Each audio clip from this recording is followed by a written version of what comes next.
Hello, welcome to the second part of gases chapter.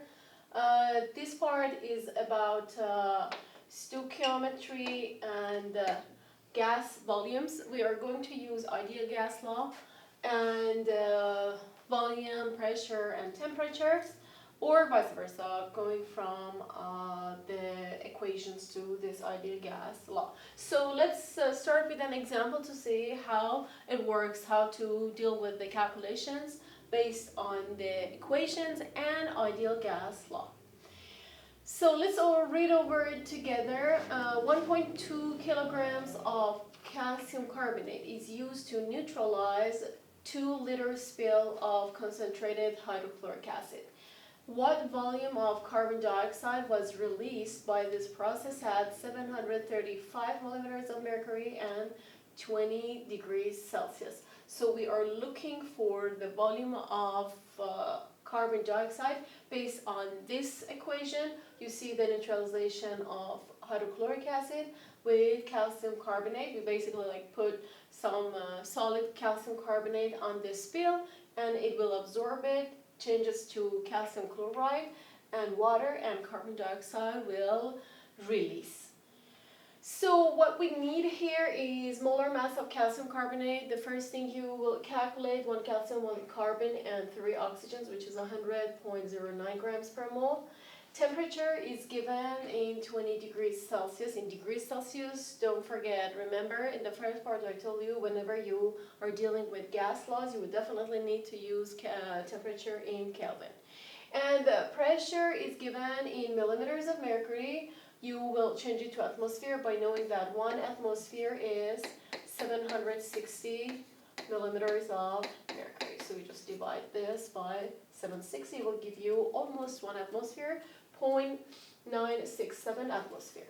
And the mass of calcium carbonate is given in grams, multiplied by 1,000 to change it to grams for you, because in the equation you need to change the mass and use it in grams. Okay, so let's start, find out what volume. We know that we have PV equals nRT.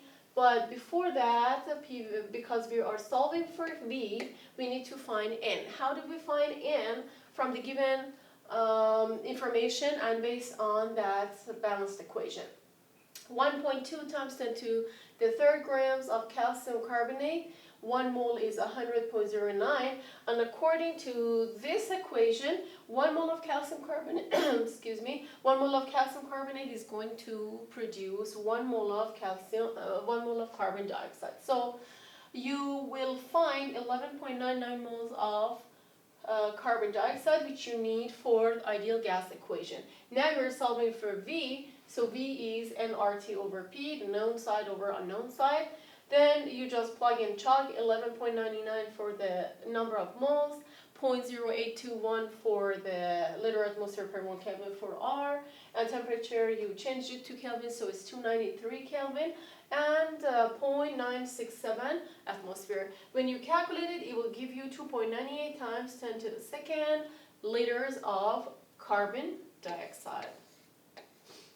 Okay, so you used the balanced equation to find the number of moles of calcium, to number of moles of carbon dioxide from moles of calcium carbonate, and then you will plug it into ideal gas equation to find the volume of the gas. Okay? You have plenty of examples in your book and in the back of the chapter. Please don't forget to work on them. All right. All of those gas laws that in the first part of this chapter I explained: Boyles Law, Charles's Law, Avogadro's Law, combined gas law, and ideal gas law, they were all about one type of gas in the container. But what if we have mixture of gases? Like, what if we were talking about the air in the classroom? Air is composed of nitrogen, oxygen, carbon dioxide, methane, and lots of other gases. So what do we do when we have a mixture of gases? The assumption is that in a mixture of unreactive gases, if the gases do not react with each other, Each gas acts individually as if it is the only gas in the mixture. So the nitrogen gas acts as it's just the only gas in the container, oxygen for itself, carbon dioxide for itself, methane for itself. So each gas basically, if they do not react with each other, they react as they are alone in the container. So Dalton's law of partial pressures deals with the total pressure of the mixture of gases. It says total pressure of a gas in the mixture is equal to sum of partial pressures of each gas in the mixture. I told you the gases, all of the gases act individually, so the total pressure is going to pressure of component A plus partial pressure of component B plus partial pressure of component C. So this is Dalton's law of partial pressure, the equation that you will keep in mind. And you have some questions about it, you can easily work on them. The next concept is, excuse me, all right, sometimes hard to deal with this smartboard. So, when do we use Dalton's law of partial pressures, especially when we are collecting gas over water? You have an experiment about it in the lab designed for you. So if you are collecting a gas over water, let's say you have a reaction mixture which produces some gas, and you are collecting it over the water to see how much water is displaced by this gas. This gas won't be alone in the mixture. On top of every liquid, there is always some vapor molecules in your water bottles, in your thermal cups, everywhere with the liquid, you always have some vapor molecules on top. So the total pressure of such a gas that you collect over water will be the pressure of the gas that you are collecting plus the pressure of partial pressure of water vapor. Okay, so don't forget that this is based on Dalton's law of partial pressures. You have a desired gas, whatever it is. This is oxygen, this is carbon dioxide, whatever is released by the reaction, plus the partial pressure of water vapor. We have a chart about it. It's available online and in the literature. And if you need to work with it, it will be given to you in the exam. Here's an example about it. Let's how to deal with this. Nitrogen is prepared by heating ammonium nitrite. This is ammonium nitrite. We heat it. It's solid. It changes to nitrogen gas and liquid water. Now, if we collected nitrogen over water at 23 degrees Celsius and 727 millimeters of mercury, how many liters of gas would you obtain from 5.68 grams of ammonium nitrite? So the total pressure is 727 millimeters of mercury. Pressure of vapor from literature, this will be given, is, or you will find it from the charts available online, 21.1 millimeters of mercury at this temperature. So the water vapor, the pressure changes by temperature. So at 23 degrees Celsius, it's 21.1 millimeters of mercury. Temperature again is given in degrees Celsius. You will change it to Kelvin. And molar mass of ammonium nitrite, you better calculate it up front. It is 2 nitrogens, 4 hydrogens, and 2 oxygens. So it comes up to 64.06 grams per mole. We are solving for the volume of the gas, so you need to find the moles first. It's very similar to what you solved before. 5.68 grams of ammonium nitrite, 1 mole we calculated is 64.06 grams, and according to that balanced equation, 1 mole of this ammonium nitrite will produce 1 mole of nitrogen. So it will give you 0.8887 moles of nitrogen. You're solving for volume. Again, you plug it in to the ideal gas equation. Mole times R times temperature in Kelvin. And the pressure, this pressure is pressure of, this is pressure of gas, okay? So this is pressure, total pressure minus pressure of water vapor, okay? And after you find it, so basically it's how much? 727 minus 21.1.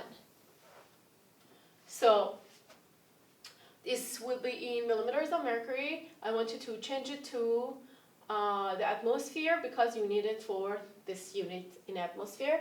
And then your answer comes up to 2.32 liters of nitrogen. Okay? So that's how you deal with partial pressures. The difference is that this is a volume of gas, this is now number of moles of gas, so this is the pressure of the gas. You need to be careful that pressure of the gas is not the total pressure given. You need to subtract the total pressure from water vapor and then change it to atmosphere to be compatible with this unit of R. Pause this whenever you need to and work on the question one more time. The last part of this chapter is about kinetic molecular theory, or just kinetic theory of the gases. This theory is based on this assumption that a gas molecules move in constant and random motions. So the first thing we calculate for them is kinetic energy. Kinetic energy, you know, is energy in motion. So it's half of mass of the gas molecules times V squared.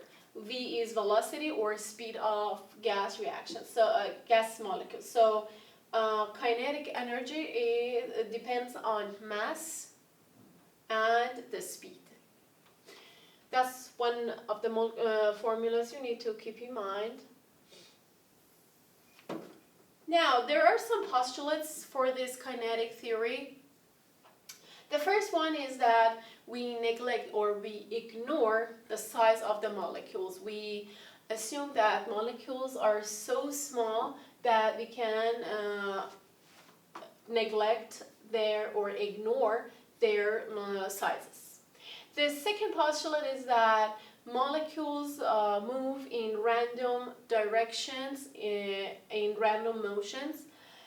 The third one is that the attraction and repulsion forces between the molecules is considered very weak, or we can ignore them because there is always some attraction and repulsion forces between the molecules. Another postulate is that, you know, because molecules are constantly moving in random directions, they definitely collide with each other. We assume that these collisions with each other is elastic. Elastic collision is a collision where no energy exchange happens, no energy is lost or gained. They just collide with each other and bounce back like bouncing balls. So, and the last one is kinetic energy of molecules is proportional to absolute heat or absolute temperature of the gas. Of course, the higher the temperature, the motion is more, so kinetic energy is more. Another term you need to know about this kinetic theory is the molecular speed, because we know that speed of molecules depends on the temperature. One parameter that you can calculate as the average speed of the molecules is called root mean square speed, or RMS. You show it as URMS, and it's the square root of 3RT over molar mass. So R is universal gas constant, but the unit is different here, and the value is different. Is 8.3145 joules per mole Kelvin. Temperature, as usual, is in Kelvin, and molar mass here is kilogram per mole. So This is another formula to keep in mind. This is about the average speed of the molecules at a given temperature.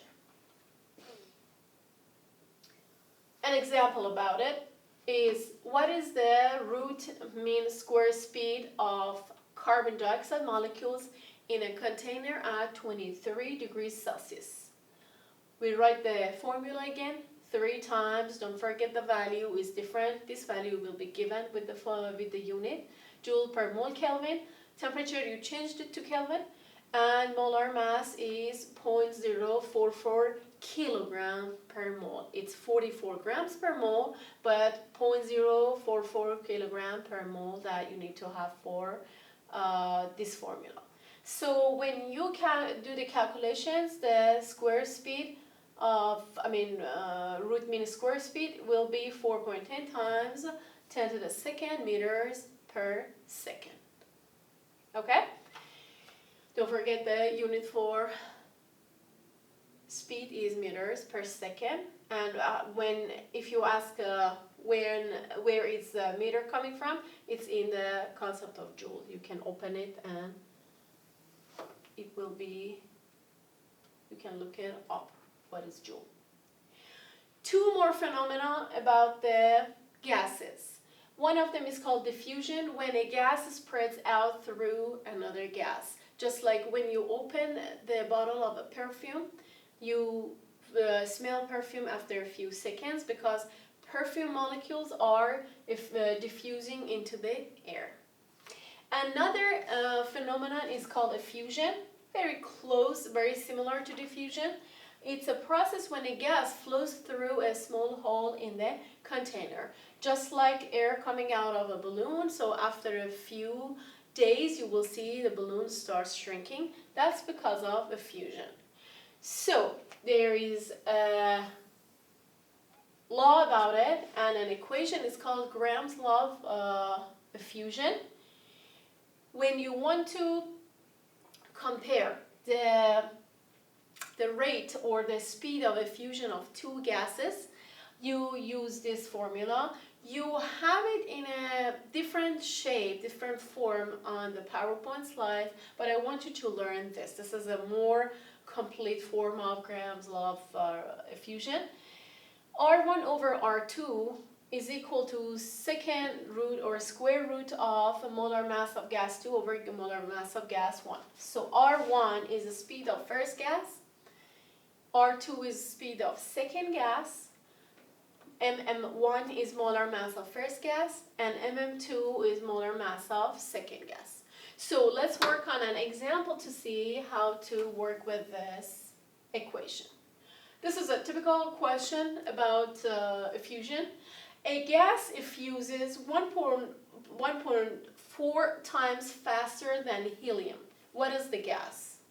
So we assume that gas 1 is helium, gas 2 is X, we don't know what it is the square root of molar mass of gas X over molar mass of helium. So don't forget it was R1 over R2, molar mass of gas 2 over molar mass of gas 1. So I use my R or rate of, sometimes difficult to work with this smartboard. Okay, my speed of helium, instead of speed of gas X, I can use 1.4 R helium because of here. It says this gas effuses 1.4 times faster than helium. So Rx is 1.4 times of R of helium. So I plug it in, then I can cancel these 2. So the left side of the equation is 1 over 1.4, and the right side is the same.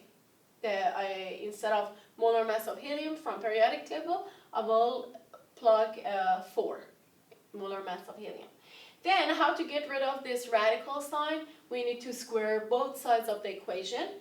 This side is going to be 1 over 1.96. The other side comes out of the radical. When you do the calculation, molar mass becomes 2.04.